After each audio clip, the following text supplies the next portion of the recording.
Zonja dhe zotëri, mirëmbrëma dhe mirë se erdhet në 1+1. Ministria e Punëve të Brendshme po përgatitet për të vënë në funksion sistemin inovativ Safe City që synon të rrisë sigurinë në rrugët tona dhe të modernizojë mënyrën e menaxhimit të trafikut. Megjithatë, duket se aktivizimi i sistemit nuk është as pak i lehtë, respektivisht mund të prolongohet pasi që ende nuk janë miratuar të gjitha zgjidhjet ligjore për të cilet mazhorancës i nevojiten 2/3 e votave për të vënë në funksion të plot këtë sistem. Sonte kërkoj më shumë përgjigje jo vetëm për ligjin për kundërvajtje në kuvent, por për gjithçka rreth këtij sistemi inovativ revolucionar, të themi, ndërsa përgjigjet më të hollësishme i jep zëvendës ministri i Punëve të Brendshme Astrid Iseni. Mirëmbrëma, mirë se erdhe dhe faleminderit që pranot ftesën në këto momente, i themi zotëri Isenit. Mirëmbrëma. Mirë se erdhet edhe një. Mirë se u gjetëm, faleminderit për ftesën dhe mundësinë. Me kënaqësi. Zotëri Iseni, kur do të nisë përfundimisht Safe City dhe a është gati më PBA për këtë? Mendoj se data e cila do të ishte vetëm se e proklamume që me 1 shkurt të filloj Safe City, qyteti i sigurt, besoj se po presmi tash edhe me përfundimin e kalimit të ligjeve në kuvent gjithçka të jetë gati. E dini se më herët kanë kaluar edhe ligje tjera, siç është ligji për sigurinë në komunikacion, pritet ligji për kundërvajtje dhe besoj se Ministria e Punëve të Brendshme vetëm se është më gati që të startojë me 1 shkurt. Kur përfundimisht për afati kohor, kur pritet të miratohet ligji për kundërvajtje që të mund të vendoset në funksion të plot Safe City? E dim se pat takim edhe të liderëve, dhe në atë takim të liderëve besoj se një prej pikeve të cilët nuk ka pasur edhe dilema që duhet kaloj sepse është në shërbim të gjithë qytetarëve, ishte sidomos ligji për kundërvajtje. Besojmë se kanë arritur në ujdi dhe shpresojmë që javën tjetër, të premtën tjetër, vetëm se tjetë në rend të ditës në kuvent dhe të kaloj ligji për kundërvajtje. Zotëri Iseni, çfarë ndodh kur një shofer ngeth në Utkriq, duke kaluar paraprakisht në semafor të Gjelbërt, ose kur automjeti prishet në Utkriq ose te zona e Kuqe, do të gjobitet padrejtisht do një shoferit? Unë mendoj se këto raste janë të izoluara, nuk janë raste që përsëriten shpesh, po mendoj se edhe sa që ndodhin këto raste, normalisht se kamerët e kanë atë obligim, janë të mençura dhe një ashtu sa që ndodh ndonjë rast i tillë, normal se ne do t'i marrim kamerët, do të shohim se çka ka ndodhur prej atij rasti dhe normalisht se mendoj se nuk do të gjobiten qytetarët sa që nuk ka ndodhur, do thot me dëshirën e vet, absolutisht. Por bllokimi në Utkriq nuk është rast izoluar. Shpesh po bllokohemi në Utkriq duke kaluar në të Gjelbërt edhe me në zonë drita e Kuqe përballë. Kështu që a do të gjobitemi padrejtisht? Jo, padrejtisht nuk do të gjobitemi. E si do ta dëshmojmë? Do ta dëshmojmë me kamerat. Normalisht se kamerat do të incizojnë gjithçka, do të ketë video incizime, të cilët video incizime do ta dëshmojnë atë se është ndalur, do thotë, në rast të defektit apo është ndalur për ndonjë rast tjetër. Sa shkelet e komunikacionit ka regjistruar Safe City gjatë kësaj periudhe, gjatë fazës testuese dhe cilat janë përfitimet reale nga ky sistem? Në periudhën kur filloi veç testimi i Safe City-t, normalisht se kishme edhe statistikë të dhënave në ditën e parë, ditën e dytë, kështu që ato ishin numra, do thotë, shumë eklatant, numrat mëdha. Dikun arrishin 100.000 shkelje brenda shembull ditës, ndërsa me njëherë mbas një periudhe të shkurt kohore 2-3 ditëve, ranë 50% numri i shkeljeve. Kështu që me qenë se miremi do thotë edhe me problematika tjera derisa të rregullohen, kontrollohen, standardizohen gjitha këto kamera, normalisht se nuk ka edhe dhëna tash statistikore të shumta të cilët ne i përcjellmi, me qenë se fokusi është diku ke tjetër, mirë po të mirat e kamerave, do të mirat e Safe City janë të shumta, duke u nisur prej sigurisë së qytetarëve, normalisht ajo është prioriteti i këtij qëllimi final, prioriteti i këtij projekti i cilin do thotë është iniciuar edhe më herët, por nuk është realizuar, ndërsa për post sigurisë së qytetarëve normalisht se është edhe ruajtja e një jetës së qytetarit. Normalisht duhet ngritja e vetdijes është prioritet dhe normalisht ndrohet mentaliteti, mindseti i qytetarëve. A do të identifikojnë fytyrat e shoferëve apo automjetet? Çfarë privatësie do të ruan sistemi Safe City? Do të identifikohen, do thotë, edhe fytyrat e njerëzve, po edhe gjithashtu edhe tabelet apo automjeti. Meqense se do thotë duhet të kemi informacione që saqë normalisht gjatë procedurave të marrjes së denimeve, normalisht se do duhet që të kemi identifikime edhe të fytyrave, sidomos tash jemi në atë fazë ku akoma kalkulohet, meqense jemi në fazë të testimeve, se a do duhet të jetë vetëm vozici, po besoj se më shumë do të jetë vetëm se vozici i cili drejton automjetin me foto.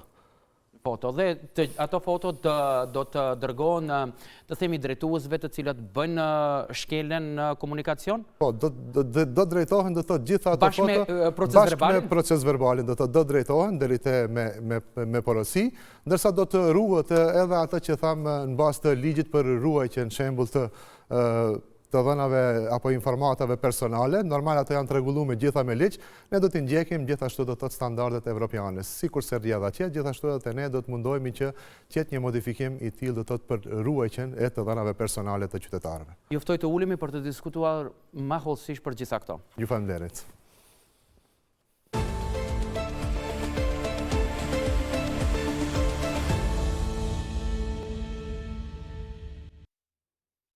Po, zotëri Seni, para se të vazhdojmë të flasim për Safe City, do doja të ndalem te një çështje tjetër aktuale. Çfarë ndodhi me veprimin e spërkatjes fetare gjatë prezantimit të automjeteve të reja policore dhe a ishit ju të informuar se një veprim i tillë do të realizohej apo jo?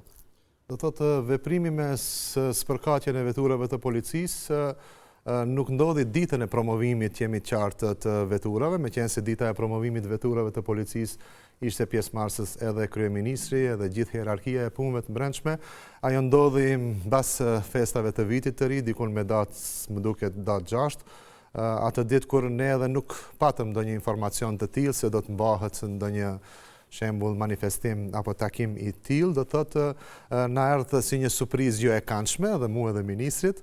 Meqense nuk ka pas ndonjë paralajmërim tillë që të ketë ndonjë organizim lidhe me festat dhe normalisht biseduam menjëherë, kontaktuam me ministrin dhe normal ajo që ishte e papritur erdhëm në ujdi që patjetër personi apo zyrtari policor i cili ka bërë një organizim të tillë pa paralajmërim dhe të panevojshëm atë që edhe unë e shpalosa edhe në reagimin tim publik, u tregua i zyrtar policor do thotë që është person jo profesional, ashtu mund të them, dhe ishte veprim i panevojshëm i cili nxiti paksa reagime në publik. Absolutisht jo, as ministri nuk kemi pas informacione dhe vendosëm aty për aty me ministrin që të zbulohet dihet kush ka kryer këtë veprim, kush e ka ftuar edhe priftin do të thotë që ta realizojë atë spërkatje dhe të postojë në për rrjetet sociale foto dhe të marrë masa me njerë kontrolli i brendshëm si organ kompetent. Dhe prej aty kanë fillu me njëherë procedurët dhe ato procedura normalisht tash prej kontrollit brendshëm do të kalojnë në masat disciplinare për zyrtarin policor.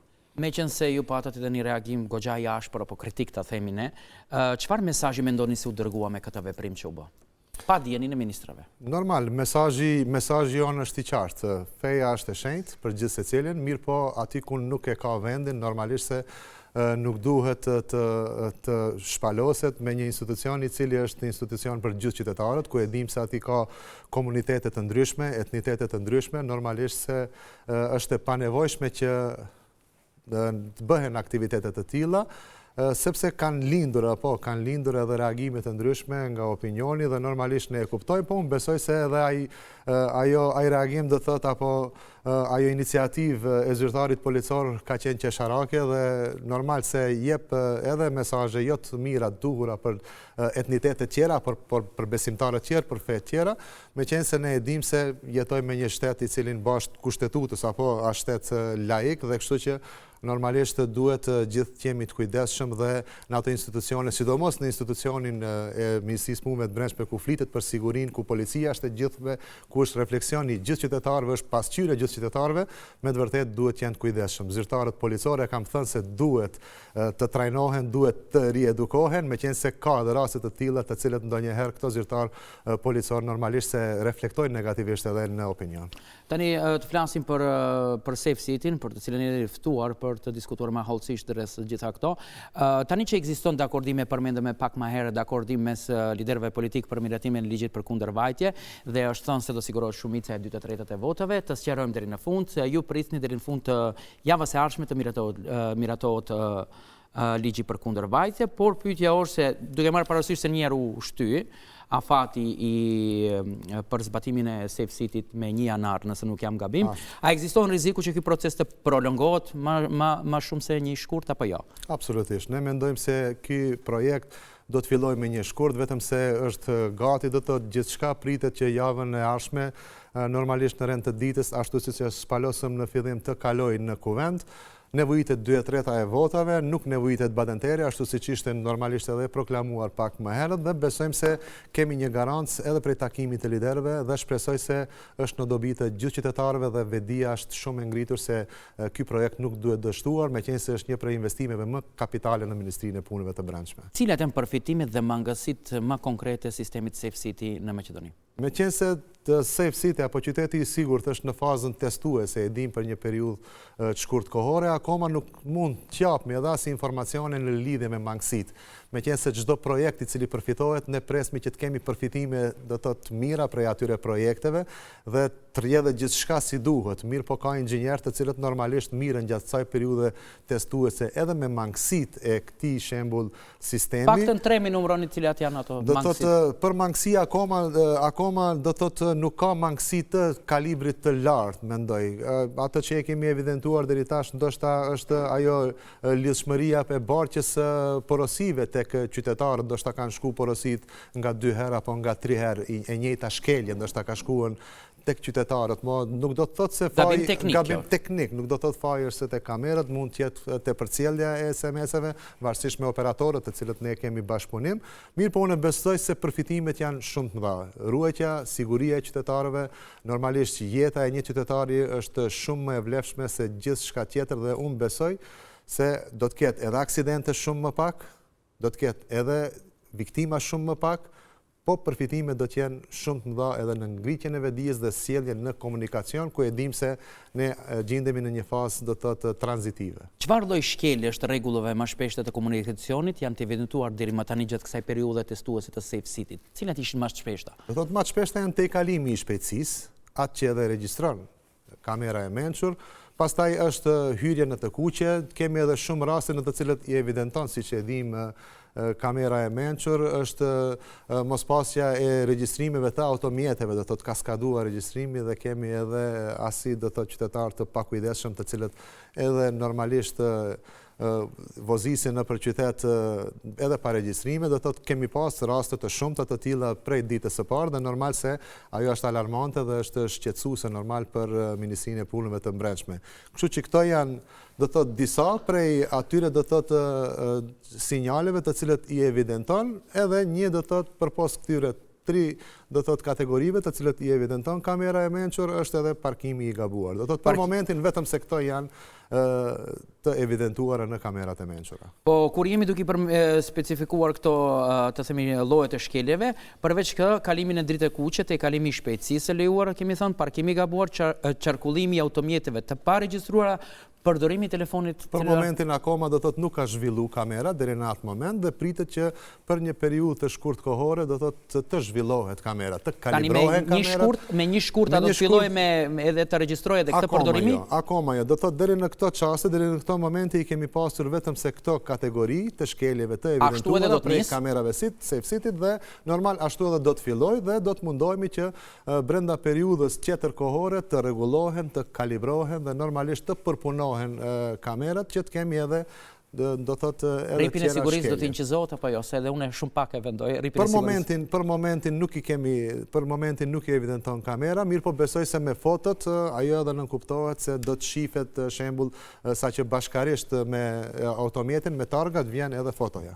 Do të thotë se nëse paraqitet nevoja, sigurisht do paraqitet nevoja për zgjerim të fush veprimit të sistemit, parashikon MPB të zgjeroj gamën e të themit shkeljeve të tjera që do të inkorporohen me kalimin e kohës. Patjetër se po, do të punojmë edhe normal inxhinierët teknik të cilët normal janë të profesionalizuar, kanë ndjekur paraprakisht trajnime për këtë do të thotë Safe City-n, për qytetin e sigurt dhe janë njerëz të kompetent të cilët do të punojnë që të avancohen edhe më tutje që këto kamerat e qytetit të sigurt. Ndrimin e kursisë pa respektuar rregullat e komunikacionit. Akoma nuk është do të thotë si shkelje evidentuar prej kamerave të Safe City-t, por besojmë se edhe ajo duhet të evidentohet sa më shpejt dhe normalisht atë që thash të kalibrohen dhe ta kemi edhe atë si shkelje shtes të evidentuar nga kamerat e mençura. Sa është numri i përgjithshëm i shkeljeve, pak më në hyrje të intervistës e përmendem, numri i përgjithshëm i shkeljeve gjatë kësaj periudhe të zbatimit faktikisht të fazës testuese me Safe City. Sa ishte në dhjetor dhe sa është një janar, pasi që me një janar, nëse nuk jam gabim, kishte rënje të numrit të shkeljeve. Diçka e tillë ishte. 50% do thotë kemi rënje, krahasuar shembull dhjetorin shembull me janarin, apo krahasuar shembull dhjetorin e këtij viti 2025 me vitin 2024, shembull kemi edhe dana statistikore në të cilën shembull edhe kemi rënje shembull 12% në materialet shembull të dëmtuara në raste shembull të ndeshjeve ndryshme që kanë ndodhur shembull në komunikacion. Pastaj 10% kemi rënje sa i përket prap krahasimit të dhjetorit 2025 me 24 të lënduarve shembull, lëndime trupore të cilët i hasmi gjatë këtyre aksidenteve në komunikacion, dhe gjithashtu ajo që na bën neve krenar dhe normalisht për ata që ne mundohemi është që tullet apo çrënjoset mos themi numri i viktimave në komunikacion, i cili për çdo vit është diku rreth 120. 150 do thot ishte vitin e kaluar, do thot, dhe ne do të mundohemi që edhe ky numër të minimizohet, ndërsa krahasuar dhjetorin e 2024 me 2025 në një emision e shpalosa se ishte pothuajse 100% rënje drastike e numrit të viktimeve, gjë që ne normalisht se ndjehemi edhe shumë ma komod që ta reklamojmë, ta shpalosmi dhe sa më shpejt ta shtim në funksion si Ministria e Punëve. Sa do të jetë pragu i tolerancës në shpejtësisë? Po pragu i tolerancës normalisht se me standardet evropiane çdo shtet e ka pragun e vet të tolerancës. Në fillim qytetarët normal se filluan të ankohen, sepse e dim se edhe për aty ku qëndron shembull në tabelë shpejtësia me 50, na vinte apo gjoba 51. Mirë, po pragu do të thotë deri në 100 km do të jetë toleranca 6 km në orë. Që nuk kupton se saqi është e lejuar 50 km në orë, me 56 km në orë ne nuk do të kemi shembull gjop apo nuk do të kemi do të thotë porosi në telefonat tonë celular apo në mailet tonë. Me 57 vetëm se do ta kemi gjobën në Po në rast se ndodh për shembull larg qof me 56 duke vozitur dhe ndodh ndonjë aksident, atëherë në këtë rast kur ka vepër do ndiqet penalisht? Po, do ndiqet. Ta shpjegoj këtë për publikun. Do thotë kjo vlen, saqë toleranca vlen vetëm atëherë saqë kemi ndonjë do thotë shkelje në komunikacion. Mirë, por saqë kemi vepër penale, normalisht se edhe me 53, edhe me 54, po që se shkakton aksident. Po që se shkakton aksident do të vlehet, do thotë dhe do të llogaritet si vepër penale dhe do të sankcionohet mbas të kamerave të mençura. Në rregull, a sa kamera gjithsej janë vendosur në kuadër të këtij sistemi në Shkup, Tetov, Kumanov dhe përgjatë korridoreve 8 dhe 10? Numrin e sakt nuk mund do thot statistikisht ta japim, meqense kemi kërkesa të tilla edhe prej kryetarëve të komunave, më konkretisht meqense e dim se Shkupi e mbulon përqindjen më të madhe të shtetit, normalisht se ka kërkesa që të bëhet pozicionime të reja apo të ketë ripozicionime. Kryetarët e komunave kërkojnë këto? Kërkojnë edhe kryetarët e komunave, shembull kemi raste që edhe Saraj ndoshta u largue që është palosi, edhe ministri është larguar ndonjë kamerë, do thotë është detektuar që ndoshta edhe është jo funksionale, po kërkojnë që të ketë kamerizime edhe në lagje të ndryshme, atë që kemi aludu shembull si ministri që çdo rrugicë të ketë kamerizim dhe ne mundohemi që në çdo rrugicë, në Shkup, në Kumanov, në Tetov dhe në korridorin 8 dhe 10, dhe normalisht kjo do të fillojë të rrjedhë në për qytetet tjera. Po nuk e besoj se nuk e dini numrin parafërsisht kamerave të vendosura, kështu që sa është numri i përgjithshëm i kamerave?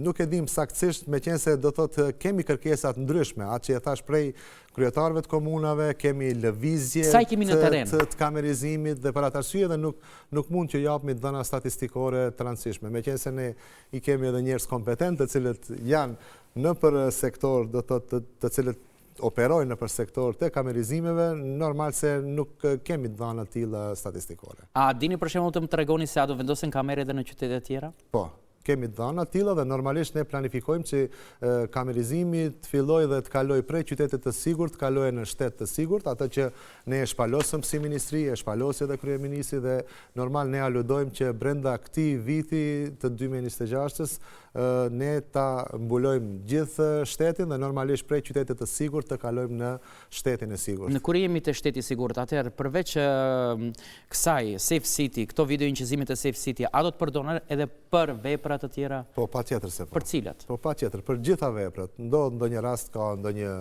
grabitje, ka vjedhje, ka ndoshta raste ndryshme të cilët paraqiten. Dhe kësaj faze keni provuar të vendosni kështu për disa vepra? Po, ato janë, do të thotë kamerat gjithkohon, shembull ka raste në Kumanov, ka raste të ndryshme ku ka ndodhur shembull ndonjë grabitje në ndonjë shtëpi dhe normalisht se ne i përdorim edhe kamerat e Safe City për të hetuar, do të thotë rastin dhe për ta zbuluar gjithë aktin e kryer. Zotëri Seni, e përmendëm pak më herët se çfarë ndodh në rastet kur drejtuesi i automjetit hyn në Uskuriq me semafor, ka kaluar me semafor të gjelbër, por për shkak të ngarkesës në komunikacion është i bllokuar te zona e Kuqe midis në mes të Uskuriqit, por ose kur prishet pa dashje automjeti, si të jemi sigurt se nuk do të gjobitemi, nuk do na vihet dënim përmes SMS?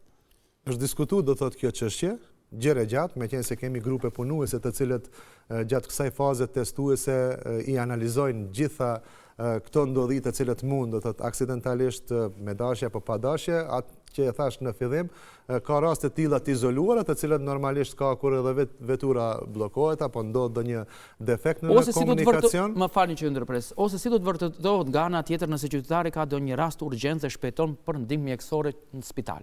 Si do t'ja bëjmë? Si duhet të sillem unë si drejtuesi i automjetit? A kam nevojë të shkoj deri në spital? Do thotë, ajo që dihet me rregullativ është se vetëm se veturat të cilët janë sinjalizuara, normalisht duke filluar prej policisë, e cila normal i ka sinjalizimet dhe gjitha ato vetura do të futen në sistem të Safe City që normalisht që mos vinë ato gjoba në ministria, po konkretisht në veturat të cilët janë të regjistruara. E dim se përpos veturave të policisë, gjithashtu i kemi edhe veturat e ambulancës dhe veturat e zjarfikësve.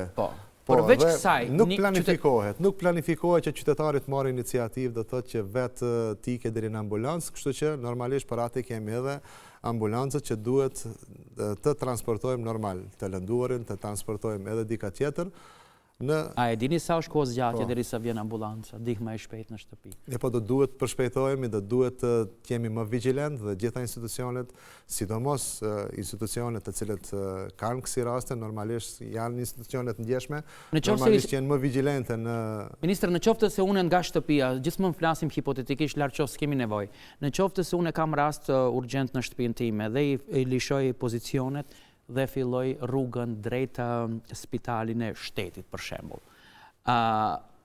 Dhe normalisht se nuk do të respektoj shpejtësinë, pasi që kam nevojë për ndihmë. A do të mund të dëshmoj unë, edhe ku duhet të dëshmoj unë, se vërtet kam pas rast urgjent ato ditë dhe a mund të përcjellet për shembull lëvizja nga shtëpia deri në spital dhe me këtë që ta arsyetoj pse kam vozitur shpejt. Patjetër se mund të evidentohet. Për atë arsye edhe janë kamerat e Safe City dhe gjoba, megjithatë gjoba do na vijë. Jemi në fazë do të diskutimit, meqenëse për atë arsye jemi në fazë testive edhe 2 javë na kanë mbetur në fazën testive të analizojmë edhe këto raste. Normalisht atë që thash grupet punuese punojnë për gjitha rastet, edhe këto që janë emergjente, besoj nuk është problemi do të thotë se Safe City nuk mund ta shoh rastin se si rrjedh procedura. Pikërisht këtë ne nuk mund të marrim dhëna edhe prej ambulancës, prej emergjencës atje ku drejtohet personi i cili ka bërë disa shkelje ndoshta brenda atij itinerari derisa ka arritur në ambulancë. Mirë po s'do të thotë se ne nuk do të mund që të kemi tolerime edhe në atë prizëm. Po deri tani nuk kemi pas ndonjë konkluz më saktësisht. Jo, i kam fjalën si është parashikuar procedura. E gjithë procedura si është parashikuar në këto 3-4 raste që i përmenda. Pra, a do duhet ne të shkojmë në gjykat për të dëshmuar, të tregojmë përmes nuk e di raporteve mjekësore se ato ditë ato orë kemi qenë, pra ta dim se si çfarë na pret. Do thotë këto janë procedurat. Për momentin jemi në fazën e diskutimeve dhe normalisht edhe këto raste të izoluara do të mundohemi që të gjejmë zgjidhje që qytetarët normalisht ndjehen më komod dhe mos ndjehen të stresuar gjatë kësaj periudhe kohore. Cilat janë këto afatet kohore shumë shpejt që parashikohen pas shqiptimit të një gjobe nga sistemi Safe City dhe marrjes së njoftimit, pra kur dhe në çfarë thanësh qytetari është i obliguar të paraqitet në gjykatë, zotëri Seni? Po tash me ardhjen e porosisë së parë, mas shkeljes shembull në komunikacion, normalisht se ne kemi periudhë kohore prej 8 ditëve, do të ta bëjmë pagesën, në të cilën pagesë llogaritet gjysma e gjobës, të cilën ne e kemi marrë, dhe saqë ne brenda asaj periudhe kohore, brenda 8 ditëve nuk bëjmë pagesë që ta përgjysmojmë shembull pagesën e gjobës, normalisht kemi afat plus edhe 8 ditë tjera mbasi ne se kemi paguajtur gjobën e përgjysmuar. Mbas atij afati kohor, normalisht se gjithçka kalon më në gjykatë.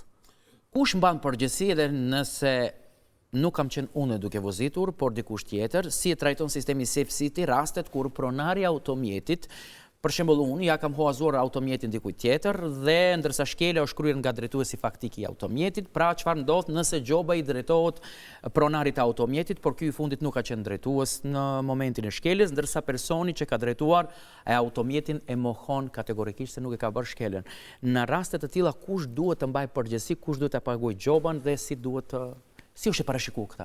Normalisht se është e parashikuar me ai që e drejton automjetin, ai e paguon edhe gjobën. Pasi që do të kemi videoincizimet Shumë normal se i kemi videoincizimet, i kemi fotografi dhe normalisht ai i cili e merr mjetin në huazim, ndjen edhe obligim moral që duhet ai ta kryejë pagesën.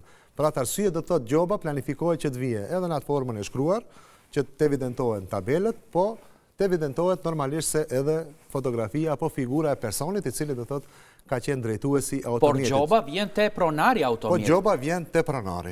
Po gjoba vjen te pronari normalisht me gjithë fotografinë e bashkangjitur. Me gjithë fotografinë e bashkangjitur, kështu që në atë moment në të cilën vjen gjoba, kemi rastisur edhe këtë ditë kur shembull ka drejtuar automjetin person tjetër dhe vllau ja dërgon porosinë thotë je gjobitur në këtë vend. Dhe normalisht se për atë arsye është dëshmia e fotos, është dëshmia e videoincizimeve që besoj se... Dhe në rregull, vllavi nuk e pagon, ta vazhdoj muhabetin. Edhe vllavi nuk e pagon dënimin. Dhe shkon në gjykat vllavi tjetër i cili është pronari i automjetit. Dhe ankohet. Çfarë duhet të thotë ai në gjykat? Nuk kam qenë unë. E paraqet rastin dhe dëshmohet prej gjykatës se ka qenë pronar dikush vozitës dikush tjetër dhe normalisht do të adresohet gjoba tek personi i cili ka qenë vozitës, po lirohet pronari dhe e merr do të thotë përsipër nga gjykata shembull vozitësi drejtuesi i automjetit gjobën. Po kjo duhet të ndodhë deri në gjykatë, masi vrin në gjykatë. Por sa kohë MPB-ja do të ruajë videoincizimet e shkeljeve të evidentuara nga sistemi Safe City? Po normalisht në bazë ligjit së kundërvajtjes videoincizimet dhe gjitha këto materialet të kamerave të mençura do të ruhen në afat kohor prej 30 ditëve. Mirë po ka raste të tilla të cilët normalisht procedurët atë që thash, saqë nuk bëhen pagesat me kohë, nuk procesohen me kohë, nuk kryhen, do të keni databazë, atë do të ketë databazë, të cilën në databazë do të ruhen videoincizime deri në momentin që do të përfundohet e gjitha procedura e sanksionimit. Deri ku keni arritur edhe me përditësimin e të dhënave të qytetarëve, të cilat ju kishit edhe një sportel, nëse nuk jam gabim. Po, do të thotë hapur sa qytetarë janë paraqitur dhe kanë ndryshuar të dhënat. Do të thotë mbas të dhënave të personave të cilët gjenden në ato sportele, të cilët e dim se gjenden këtu afër, do të thotë në qytetin e Shkupit, kemi informacione të tilla se ai sportel është hapur me datë 17 dhjetor, ka qenë funksional dhe është funksional dhe ka persona të cilët drejtohen çdo ditë nga 10 persona dhe për këtë periudhë kohore afër një muajit ka diku afër 150 persona të cilët janë drejtuar në ato sportele për përditësimin e të dhënave. Kështu që kjo është një numër statistikor të cilën do thotë kemi arritur deri tash ta kemi. A si do t'i keni informacionet e mërgjimtarëve tanë të cilat vinë me automjetet e tyre nga mërgjimi e këtu edhe në lartë qoftë nëse bën shkelje? Si do t'ja, çfarë keni parashikuar? Shembull edhe për mërgatën, edhe për persona të tjerë të cilët do thotë kalojnë tranzit, normal se sistemi i mençur do të jetë funksional, meqense në hyrje në kufi, saqë do thotë hyn në kufi, do të bëhet regjistrimi i tabelave të automjeteve dhe kështu që në dalje prej kufinit prap do të ketë evidentim të personave të cilët saqë brenda atij rrugtimi kanë bërë ndonjë shkelje në komunikacion dhe do të paguhet gjoba shembull në dalje të kufinit. Në dalje, SMS gjoba kështu, SMS nuk i vjen. Po nuk mund të vinë sepse ato nuk janë të regjistruar, dim shembull saqë janë qytetarë që janë në tranzit apo qytetarë të cilët nuk posedojnë shembull dokumentacion të vendit tonë. Normalisht se ato do të vinë dhe do të regjistrohen bazë të regjistrimit të tabelave. Për sa mendoni se do ta mbushni arkën e shtetit me këto gjoba? E tash, normalisht se ne presmi që të ngritet vetdia. Me qenë se vetëm se në fillimet kur filloj faza testuese, unë besoj se qytetarët vetëm se kanë fillu që jenë matë kujdesshëm. Po edhe ai buxhet i cili do të mbushet, normalisht ne planifikojmë që me atë buxhet ne të kontribuojmë që ky sistem zhvillohet edhe më shumë dhe atë që thamë të bëhet shtrirja edhe në qytetet tjera. Pra, parat e grumbulluara nga Safe City, nga gjobat, ku do të dedikon? Në MPB? Do të dedikon në MPB dhe kryesisht do të thotë ne planifikojmë që të rritet siguria e qytetarëve dhe normalisht pse jo edhe ky projekt shembull zhvillohet edhe më shumë sikurse në vendet e Evropës. Çfarë kanë parashikuar ligjet për veturat zyrtare? Ka ndonjë lëshim në... Absolutisht jo. Do thotë lëshime nuk ka për veturat zyrtare, përpos veturat të cilët janë me përcjellje, atë që thash janë me sinjalizime, personat të cilët janë në hierarkinë më të lartë shtetit, të cilët e dim se janë me përcjellje, normalisht se shkaku i angazhimeve, shkaku i itinerareve të cilët i kanë një dinamik të madhe, normal se ato vetura ka gjasa që të kyqen të instalojnë sistem dhe normalisht mos të pasojnë gjoba për ato vetura, po flitet do të thotë për personalitetet më të larta në shtet dhe kryesisht për veturat e policisë. Dhe atë që e thash, ati hinë me sinjalizim edhe zjarfikset dhe normal veturat e ambulantës. Edhe ju në këtë rast? Edhe ne në këtë rast, po. Mirë po, ne do të mundohemi që normal mos ta keq përdormi atë, mos të keq përdormi sinjalizimet, jemi edhe ne si gjithë qytetarë që janë lojal, dhe normalisht edhe gjitha veturat tjera zyrtare që janë në për institucione tjera dhe që janë për momentin i dini me ato tabelet e kuqe, normalisht se vlen rregulla, vlen ligji për të gjithë qytetarët. Zotri Iseni, gjatë 2 muajve të fundit, më përmisoni nëse jam gabim, janë shtuar ankeset e qytetarëve se pavarësisht se i kanë paguar gjobat për shkelet e mahershme, vitin 2021-2022 e kështu me radhë, kanë marrë njoftime për ndalim të përkohshëm të patent shoferit. Pyetja e para është e vërtet kjo, gjatë kësaj faze testuese të Safe City-t edhe kjo ka dalë në sipërfaqe në MPB, dhe nëse është e vërtet, sa është numri i drejtuesve të automjeteve të cilat ju është shqiptuar ndalese e përkohshme për vozitje gjatë kësaj periudhe?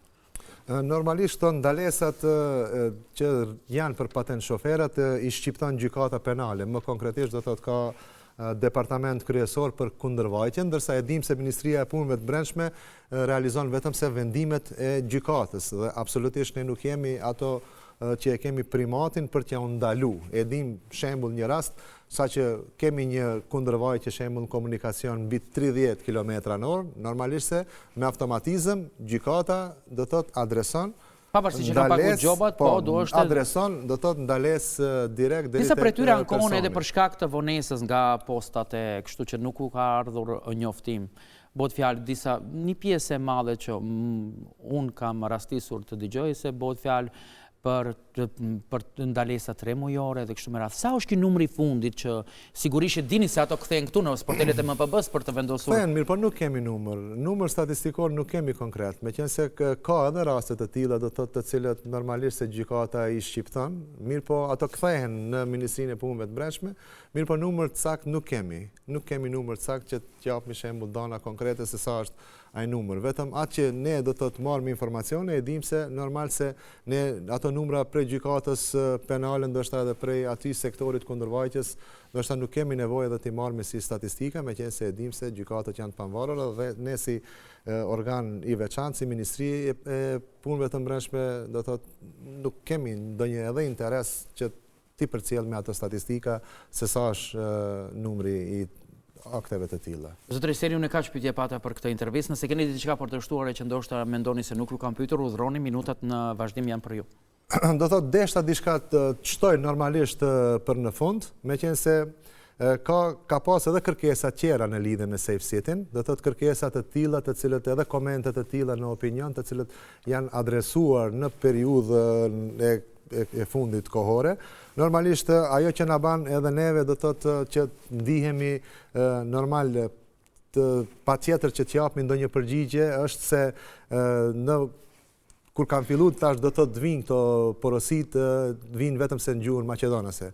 Kështu që për neve normalisht se paraqet problem dhe duhet ta ngrismi këtë çështje edhe më lart. Dhe kështu që besoj se në takimin e fundit të liderëve për opinionin është diskutuar edhe kjo që gjitha ato gjobat vinë edhe në gjuhën shqipe, kështu që lideri i Vlenit e ka ngritur edhe këtë do thotë si pikë shumë e rëndësishme, po jo vetëm se këtë janë dakorduar do thotë edhe gjitha pikat e mëparshme në lidhje me përfaqësimin e gjuhës shqipe, sikurse siç është ajo tek uniformat, apo tek veturat, apo gjithkund tjetër, do thotë që këto të rregullohen në bazë të kushtetutës. Kështu që qëndrojmë decit në atë, për edhe unë jam zëngritës qysh prej fillimit tim, kur kam fillu, do të në kabinet punoj, kam qenë zëngritës që materialet edhe për kuvend, edhe për gjithkund, po edhe do të çdo material që del prej kabinetit tim tjetë në dëgjuesi dhe besoj se jemi duke u munduar ti sanojmë problemet e qeverisjes kaluar. Në rregull, edhe një pyetje për fund tani Melendi, pra si jeni me avancimet e shqiptarëve në Ministrinë e Punëve të Brendshme, sa janë avancuar gjatë kësaj periudhe?